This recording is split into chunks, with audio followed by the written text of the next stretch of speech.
شہر اور گرد و نواح میں حکومت پنجاب کے احکامات پر عمل درآمد شروع ہو گیا۔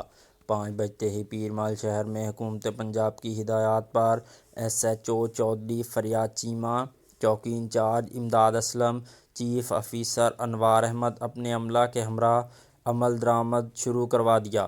میڈیکل سٹورز، سبزی اور فروٹ شاپ کے علاوہ سب دکانوں کو بند کر دیا گیا۔